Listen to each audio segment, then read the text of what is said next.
සුබ දවසක්.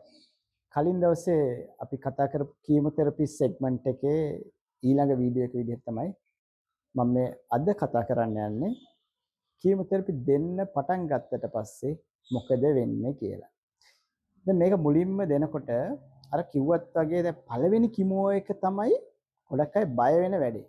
ඔන්න කීමෝതെරපි එක දුන්නාට පස්සේ ඩිස්චාර්ජ් කරලා ගෙදර යවනවා. දැන් මොකද වෙන්නේ?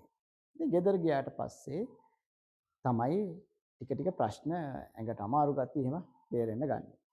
ඕකෙදි වෙන්න පුළුවන් දේවල් තමයි පළවෙනි දේ නිකන් ඇඟට ෆිට නෑ. ඒකට අමාරුයි, මහන්සි. අන්න ඒ ගතිය හුඟක් අයට එන එකක්. ඒතකොට අර මුකුත් කරන්න හිතෙන්නේ නෑ, ඇඳට වෙලා ඉන්න හිතෙනවා. අනිත් ඊළඟ කාරණේ තමයි ඇඟට පොඩි පොඩි කැක්කුම් එන්න ගන්නවා. ඒක සමහරවිට කිමෝ එකටම නෙමෙයි, කිමෝ එකට පස්සේ අපි දෙනවා අර ෆිල්ගස්ටින් කියලා අර ඇඟේ සුදු රිදුරාණු වැඩි වෙන්න ගහන පොඩි ඉන්ජෙක්ෂන් එකක්. ඒකෙදි ටිකක් කොන්දේ කැක්කුම හැම වැඩිපුර එනවා. ඒක ඕව තමයි ගොඩක්ම අමාරු.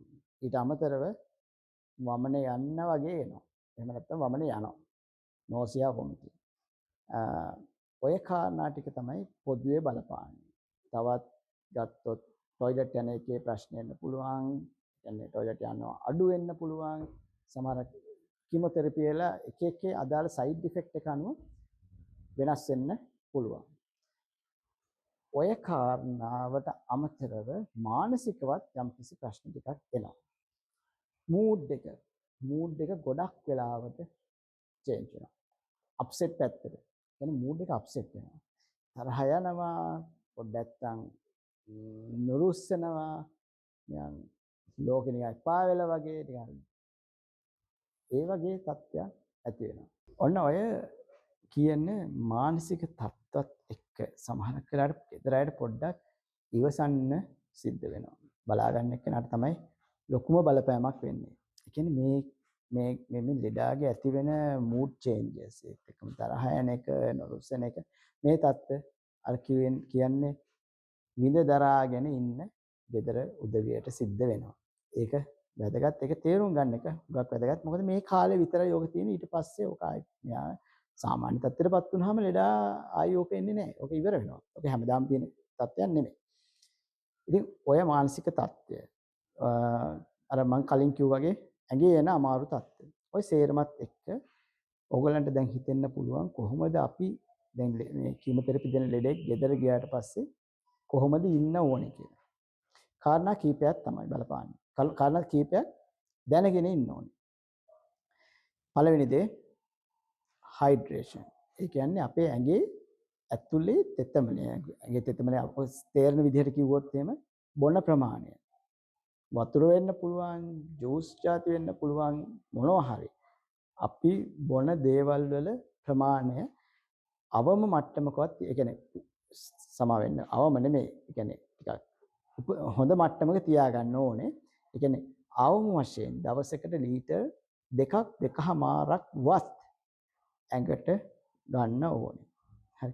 අඩු කෝප්පයක් කියන්නේ සාමාන්‍යයෙන් මිලිලීටර් 200ක්. ඒතර ගණන් හදා ගන්න පුළුවන් දවසක් ඇතුළත කෝප්ප කීයක් බොන්න ඕනද කියලා. ඔක සමහර අය නම් මෙෂර් කරලා ගන්න. ඒ කියන්නේ ඒක අවම. ඊට වඩා වැඩිපුර ගත්ත කියලා ගැටලුවක් වෙන්නේ නැහැ. ඒ මට්ටමේ හයිඩ්‍රේෂන් එකක් තියාගන්න ඕනේ. එතකොට ඔය තියෙන ඇඟට අමාරු ගති ටිකක් අඩු වෙනවා. අනිත් එක තමයි ඇඟට දුන්න කීමෝതെරපි එක ඇඟෙන් අවශ්‍ය වෙලාවට එළියට දාන්න ඔන්න හයිඩ්‍රේෂන් එක වැදගත්. මොකද එතකොට තමයි වකුගඩු වල ක්‍රියාකාරීත්වය හොඳට තියෙන්නේ. ඒක එක දෙයක්. ඊළඟ එක තමයි කෑම. ඔය මෙහෙම කිව්වට ලේසියට කිව්වට කන්න නම් බෑ. කීමෝതെරපි දුන්නාම ගොඩක් අයට එන ප්‍රශ්නයක්.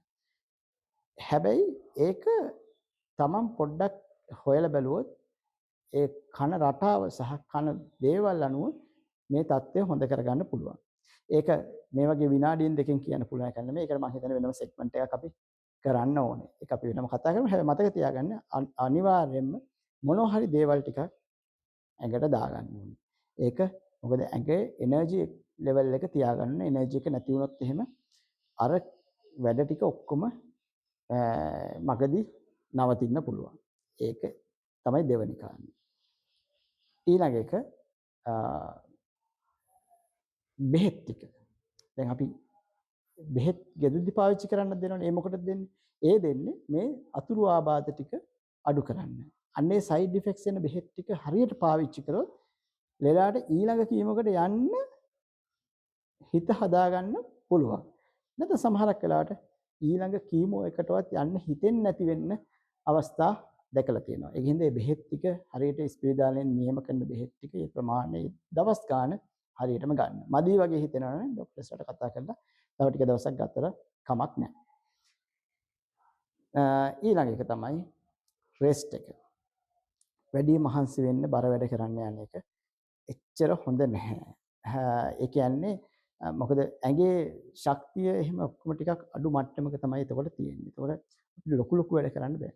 හැබැයි ඒ රෙස්ට් එකක් ගන්න ඕන. රෙස්ට් එක ගන්න පුළුවන් නම් රෙස්ට් කරන්න ඕනේ.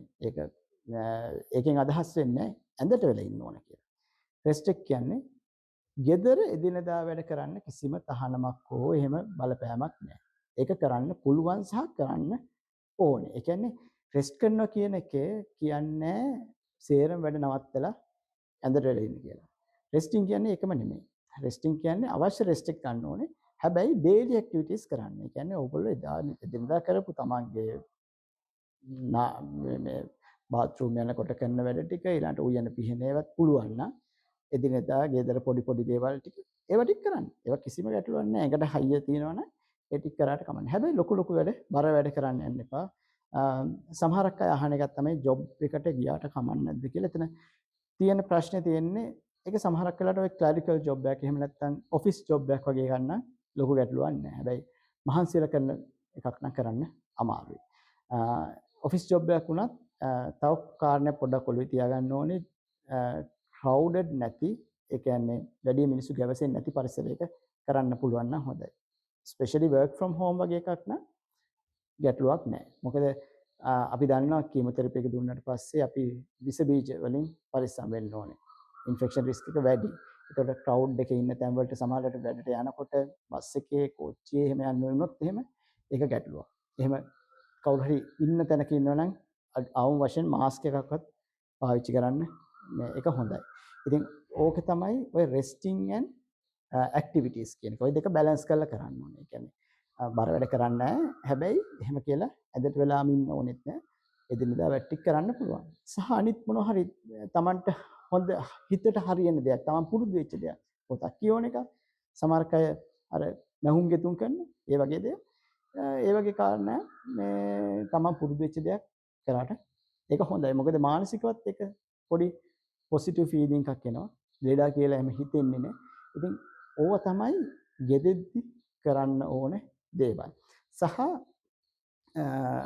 ඔය ඕවරෝල් ඔය ඔක්කොමත් එක්ක පොසිටිව් දේවල් ගැන පොසිටිව් විදිහට මේ ට්‍රීට්මන්ට් එක ගැන පොසිටිව් විදිහට හිතන්න. ගෙදර අයත් සහ ලෙඩා මේක පොසිටිව් විදිහට අරගන්න. එතකොට ඇත්තටම ඒක ඇඟට හොඳ ෆීලිං එකක් එනවා. ට්‍රීට්මන්ට් එකත් ගොඩක් වෙලාට සාර්ථක වෙයි.